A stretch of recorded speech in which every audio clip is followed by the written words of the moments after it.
nós estamos aqui no Marco Zero, né, Macapá. Segundo alguns mitos, né, falam que se colocar lá bem no Marco Zero, bem no centro lá, o ovo não vira, não cai. Vamos ver, né, se isso é verdade mesmo. Vamos lá. Vamos lá. Tem que falar, botar os lugares no fundo aqui, cara.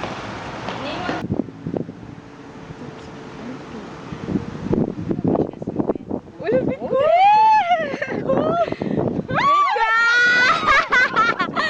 Olha aqui, ó! No meio do...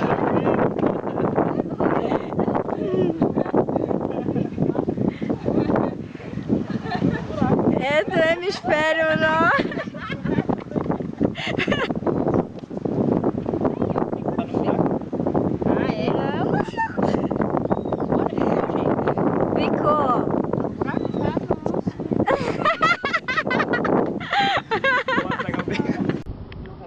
Estamos aqui na linha do Equador, onde dizem que se colocar um ovo aqui, ele vai parar em pezinho. Então eu vou mostrar para ver se isso acontece mesmo.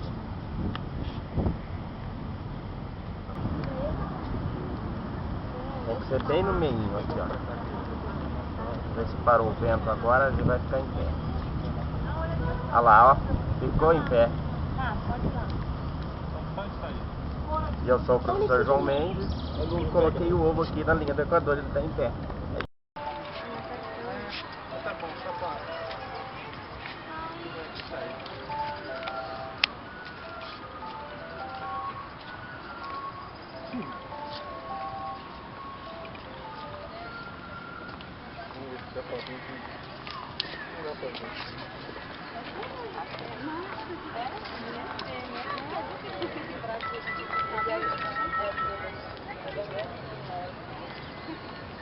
Ela tá procurando mais pra aqui.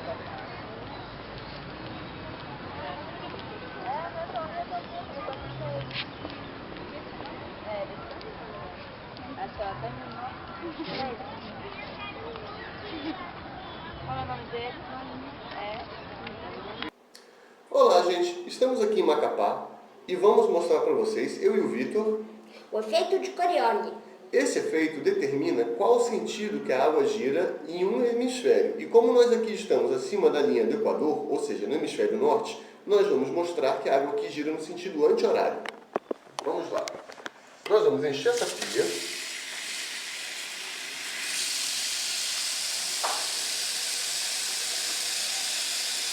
E quando ela já estiver cheia, a gente vai colocar esse pedacinho de plástico dentro d'água. E ele vai mostrar para vocês qual o sentido que a água vai girar.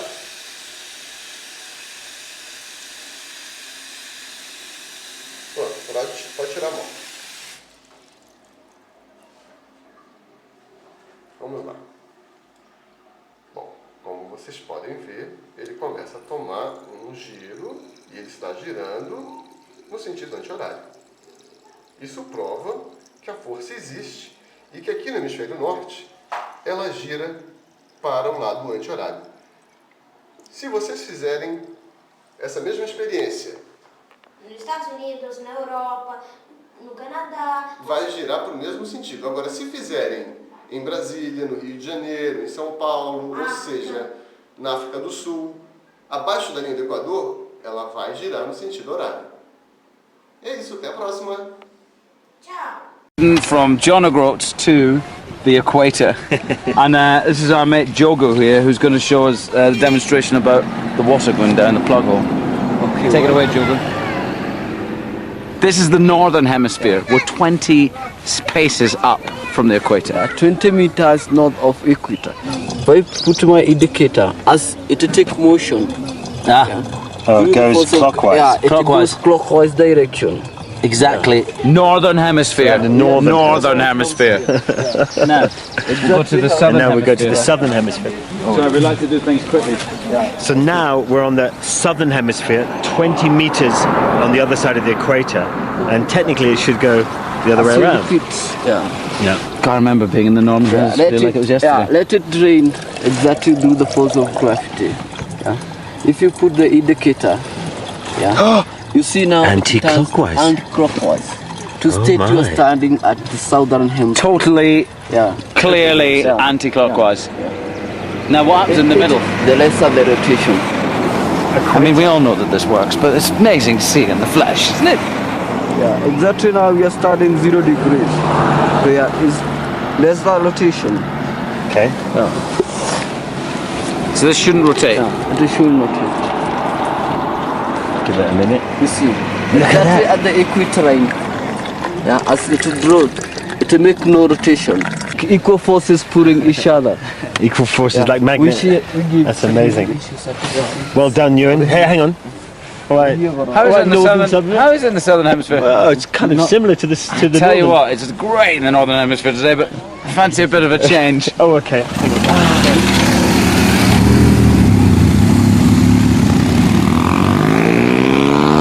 a representar un poco más acerca de la aceleración de Coriolis. ¿Cómo nos vamos a representar con esto?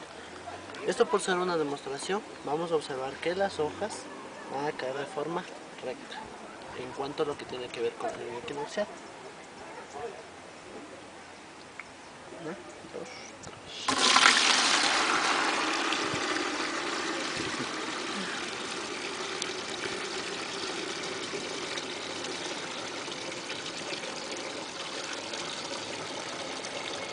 3. Observamos, no se formó ningún remolino. Ahora nos vamos a ir hacia el lado sur. ¿Ya?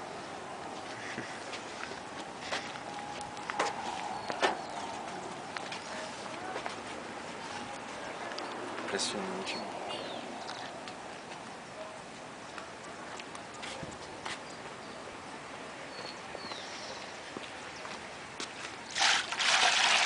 Aquí para encontrarnos en el lado sur, como les mencioné anteriormente, vamos a observar que el movimiento que se produce es horariamente.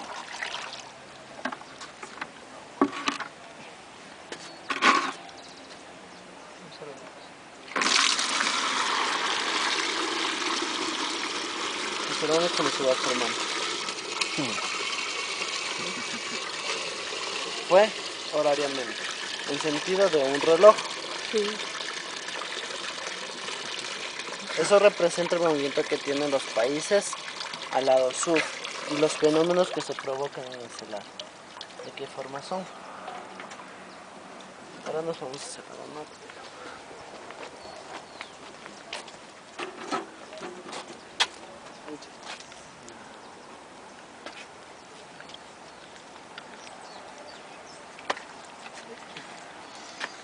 Prenda aí, André.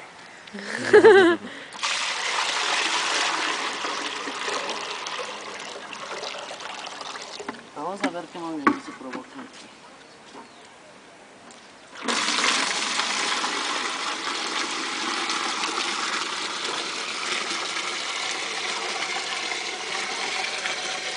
Es el contrario, en contra de las manecillas de un reloj.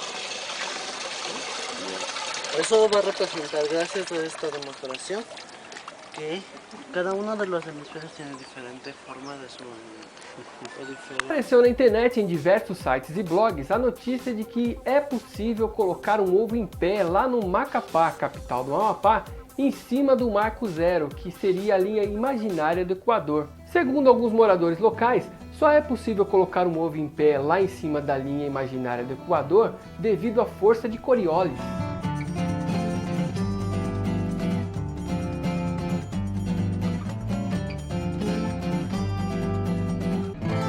Além disso, a notícia também afirma que é mais fácil colocar um ovo em pé no equinócio, que é uma época do ano em que a noite e o dia têm a mesma duração. Acontece que todos os anos vários turistas vão para o Macapá e aproveitam para verificar se essa história é verdade ou se é uma lenda. No YouTube a gente vê vários vídeos de pessoas tentando colocar o ovo em pé. Alguns conseguem, alguns não. E aí, será que é possível colocar um ovo em pé na linha imaginária do Equador? Será que isso é verdadeiro ou falso? É falso, né, gente? Bom, em primeiro lugar é preciso deixar claro que a força de Coriolis existe mesmo.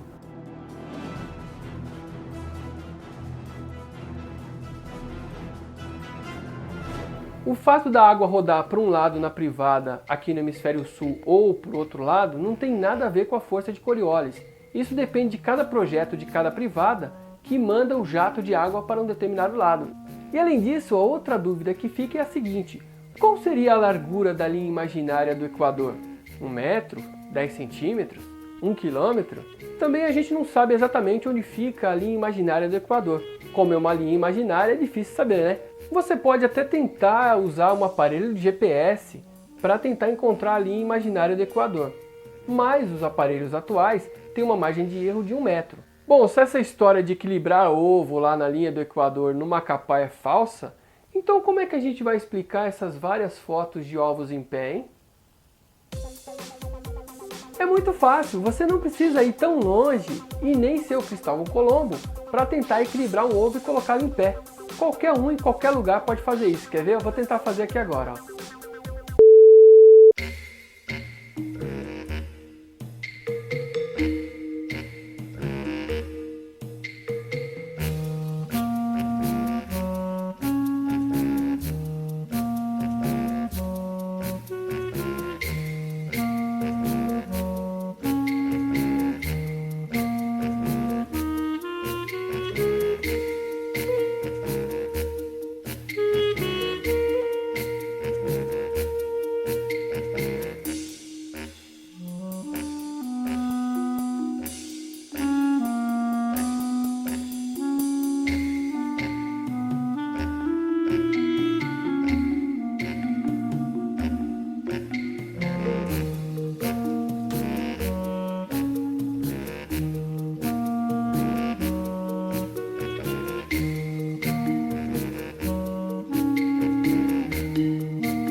Bom galera, então agora ficou provado que você não precisa ir tão longe na linha do Equador para tentar colocar um ovo em pé. É facinho, é só ter um pouquinho de paciência, tá bom? O Refarsas.com adverte: apesar dessa história do ovo em pé ser falsa, não deixe de visitar o Amapá e sua bela capital, Macapá. O turismo local agradece. Talvez muitos de vocês já tenham ouvido falar, inclusive através de professores, ou amigos, ou família, dessa quase lenda urbana que é que água numa pia ou até mesmo num vaso sanitário no hemisfério norte, ela vai sempre escoar para um lado, enquanto no hemisfério sul ela vai escoar girando para o outro lado. Talvez você nunca tenha ouvido falar nisso. Eu duvido. Primeiro, vamos entender o que é esse efeito Coriolis e como ele age, por que as pessoas acham que ele vai girar para um lado, que a água vai girar para um lado ou vai girar para o outro, dependendo do hemisfério da Terra. Para começar, muitas pessoas chamam isso de força Coriolis. Força Coriolis não existe. A gente pode chamar isso de efeito Coriolis. A questão é que o efeito Coriolis, ele é muito, muito, muito fraco e muito, muito sensível. Várias tentativas já foram realizadas para tentar observar o efeito Coriolis de uma forma simples, e nenhuma delas foi bem sucedida. Alguns experimentos que conseguiram observar o efeito Coriolis usaram instalações de altíssima precisão.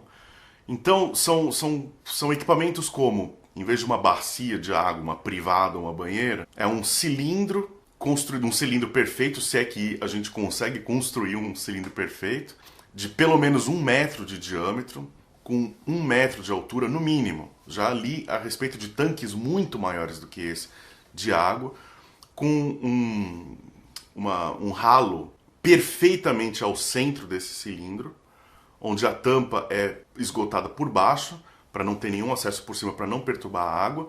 E essa água, ela fica numa sala especial, sem nenhum efeito, sem nenhuma corrente de ar, não pode ter ar-condicionado, não pode ter nada. E ela fica lá pelo menos 1 semana, parada. Um dos grandes problemas é que quando você coloca água em qualquer tipo de recipiente, existem vários movimentos remanescentes simplesmente de você ter colocado a água. Alguns cientistas, inclusive, como Thomas Humphrey, um cientista sênior do San Francisco Exploratorium, ele fala que é praticamente impossível você ter um recipiente cheio de água que não tenha nenhum movimento remanescente nessa água. E como eu disse, o efeito de Coriolis ele é fraco demais. Ele é mais fraco do que esse movimento residual, essa corrente residual nesses recipientes. Às vezes, mesmo depois de uma semana desse recipiente parado no ambiente controlado, ainda existe movimento residual na água. Isso sem contar outros fatores. Qualquer tipo de movimento, de tremor, de vibração, respirar, por exemplo, em cima de uma superfície de água que esteja num lugar próximo do Equador, eu não estou falando de alguns metros, estou falando de algumas centenas de quilômetros, exerce, né, essa expiração, essa corrente de ar da sua expiração, proporciona uma força centenas de vezes maior do que o efeito de Coriolis é capaz de agir. Por que a gente observa, por exemplo, no nosso vaso sanitário, na nossa pia, na nossa banheira, na pia da cozinha, que a água está quase sempre, ou sempre até, girando sempre para o mesmo lado? Não é algo a se pensar? Será que não tem alguma coisa do efeito de Coriolis aí?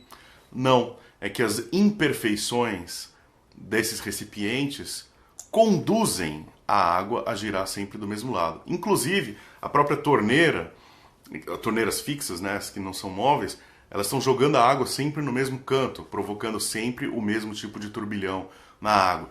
O ralo quase nunca está exatamente no centro desse recipiente. Esses recipientes não são cilindros, que dirá cilindros perfeitos. O encanamento, logo depois do ralo, também influencia. O ângulo que o cano está disposto. Se você pegar, sei lá, sua privada, supondo que você mora no Brasil, e leve lá para o Polo Norte e puxar a descarga lá, a água vai girar para o mesmo lado que ela gira na sua casa. O efeito Coriolis, por exemplo, ele influencia, como o movimento angular ele é muito fraco, muito lento, ele precisa de um grande espaço para realmente tomar velocidade, para aquele material tomar velocidade e sofrer esse efeito Coriolis.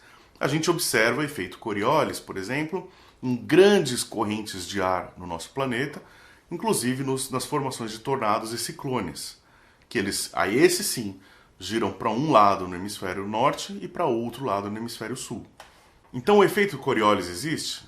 Ele existe, mas ele não influencia 1/1000º do que te disseram que ele influencia num corpo de água que está sendo esgotado. Isso esclarecido, talvez você esteja se perguntando agora, horas, Yuri, mas então por que na bacia desse cara aí no vídeo que a gente viu, no Equador a água não gira para lado nenhum, no lado sul, no hemisfério sul, gira no sentido horário, e no hemisfério norte gira no sentido anti-horário? Isso não é uma prova do efeito Coriolis? Não.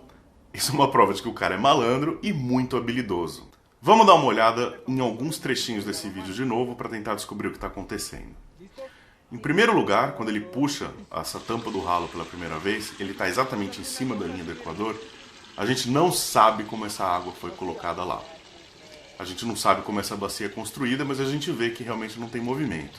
Aqui a minha suspeita é o esgotamento dele, o ralo dele, é construído de tal forma que favorece a água ser escoada sem girar de jeito nenhum.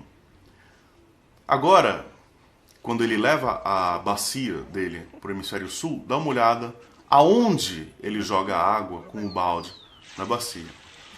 Tá vendo? Ele está despejando a água pelo lado esquerdo da bacia, provocando, está forçando a água a girar no sentido horário na hora que ele está despejando. Como a água é completamente transparente, a gente não consegue ver esse movimento, mas ele está acontecendo. E as pessoas ali na hora não reparariam, talvez nem eu, nem você, nem repararíamos ali no calor do momento. E é óbvio, a hora que ele puxa a tampa, a água vai girar no sentido horário, porque a água já estava girando no sentido horário desde que ele colocou. E a hora que ele leva a bacia ali para o hemisfério norte, dá uma olhada onde ele está despejando a água de novo.